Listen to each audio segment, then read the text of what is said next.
Welcome back, everybody. Today is Free For All Friday, and we're going to do some rapid-fire Q&A for you guys. So we'll just take some questions off my Facebook fan page. This stuff is dedicated to guys who want to build muscle, gain size. So we've got some muscle building questions for you guys today. Next week we'll do some cutting questions for guys who want to lose fat. So first question is from Joey Hagar. He wants some tips on bulking on a really tight budget. So believe it or not, Joey, there's a lot of foods out there that you can use to build muscle that don't require a big budget. So I'm thinking of, let's look at carbs first off. So oatmeal, potatoes, those are not expensive carbohydrates, and those will help you bulk up really quickly. Rotate the colors of potatoes around.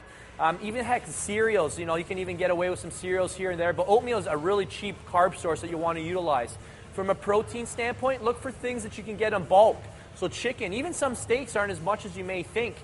Sausages aren't as much, so you want to start utilizing that. Eggs aren't that expensive. Tuna, not that expensive, so you might not be able to get organic, but that's okay. So there's a lot of foods that you can still afford on a tight budget. From a fat standpoint, olive oil, mixed nuts might be a little pricey, but you can look into like even the coconut oil, maybe a tad pricey, but you can get into even avocados on sale, not that much. So again, you just have to kind of keep an eye on things that go on sale and take advantage. Stock up in bulk when you can. I ate a lot of tuna sandwiches, a lot of egg sandwiches. I also ate a lot of pork and beans. That was one of my old favorites. And cottage cheese and Vector cereal and bananas. Those are a lot of my staples when I was bulking up on a tight budget when I was just coming out of university, making $10 an hour.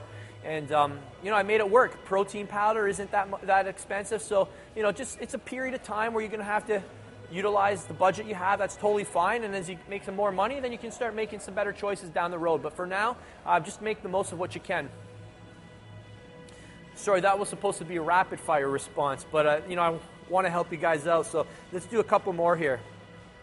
Next question comes from Chris Steery. Energy is a real problem for me when I'm at the gym. Any suggestions? So Chris, two things that come to mind. Hydration. You're most likely not hydrated. So you really need to focus on getting 3 to 4 liters of water in you a day to come into the gym in a fairly alert state, ready to train. So I'm going to start you there.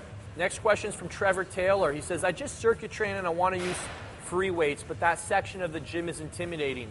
I totally understand. So if you take a look at this gym here, we're actually in a quiet area of the gym where you may want to just bring a bench over and grab some dumbbells and start getting familiar with your routine in a quieter spot. That's totally fine. But on the flip side, just to offer you a word of encouragement, everybody who came into the gym started off like you. Everybody started as a beginner at a different age, at a different level of fitness. So you're not alone. There's a lot of people, everybody starts off where you're at, and they have to make that jump. All right? And let me be honest with you, like no offense or anything, but people most likely are not watching you. I mean, unless you're wearing super short shorts or a really silly outfit or something, or doing something really ridiculous. Most people in the gym are just doing their own thing. And I mean, let's be honest, most people are staring at themselves in the mirror than anybody else. Unless you're in a gym with super hot chicks and don't wear much clothes. But for the most part, people are just kind of absorbed in their own little world. So I wouldn't think too much about it. And, just make that plunge. The first time you do it, it's always the hardest, and then you'll be like, what? Why was I afraid of this area before? So it's kind of just like the fear of the unknown, uncharted territories. Acknowledge it, face it, and be proud of yourself when you get in there. You'll maybe most likely get inspired by the people working around you, working out a little harder in that area. So give it a go. You can do it, Trevor. Next question comes from Gabriella Fierro. Pre-workout meals if we need to go to the gym at 4:30 a.m. So this is pretty easy. Protein powder and coconut oil. This is going to be your go-to meal. You might want to have some caffeine as well. Coconut oil gets converted into fatty acids because it gets metabolized in the liver. So those fatty acids get converted to fuel much faster. So you're going to have an available form of energy from the form of coconut oil. So coconut oil is going to be your new best friend. You can blend it with your protein shake, or you can, to be honest, sometimes I just take a scoop and put it right in my mouth. It's not too bad. And then have some chocolate protein powder.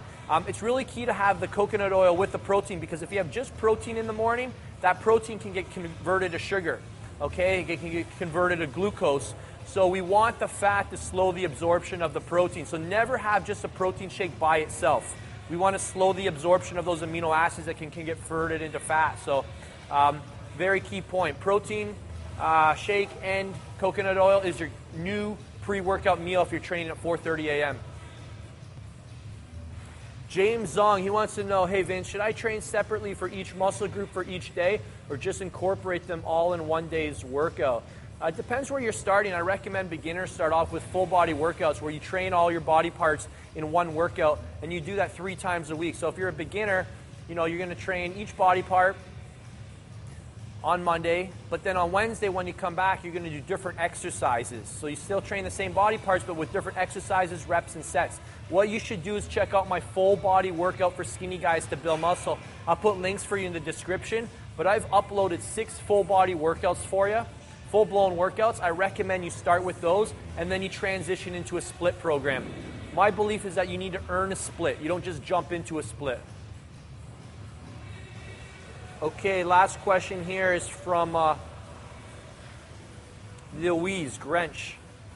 He wants to know about muscle building supplements. Can you take them continuously, and or should they be cycled, and how to do it? So the only 2 muscle building supplements that come to mind that you want to cycle are beta-alanine and creatine. So supplements that you would load.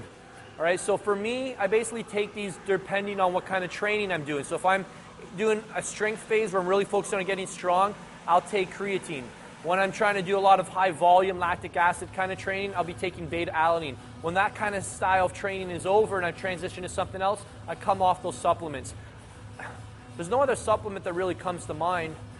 Protein, you know, you'd be good to rotate around your protein sources to avoid food allergies. So, you know, you don't have to always use whey protein. You could also use like a pea protein, or you can use a goat protein. There's different kinds of proteins that you want to utilize. So if you use the same kind of protein source all the time, you can create food insensitivities, which can lead to food allergies over time, which are not healthy and can create other problems within your body, long-term problems. So rotate your protein powders, come on and off your beta-alanine and creatine, and then everything else you'll be fine staying on. All right, guys? Those are great questions. Thank you so much. And if you haven't subscribed to the channel yet, feel free to do so. I'd love to have you as a regular. I don't want you to miss a single thing. We put out a lot of good info here, and hopefully you're utilizing it. I'm sure you are. And if you guys have any questions for me, leave them in the comments below. Let me know ideas for future videos. I'd love to hear your thoughts on what you're looking for, how I can help you, and we'll just keep them coming, all right? Have a great day.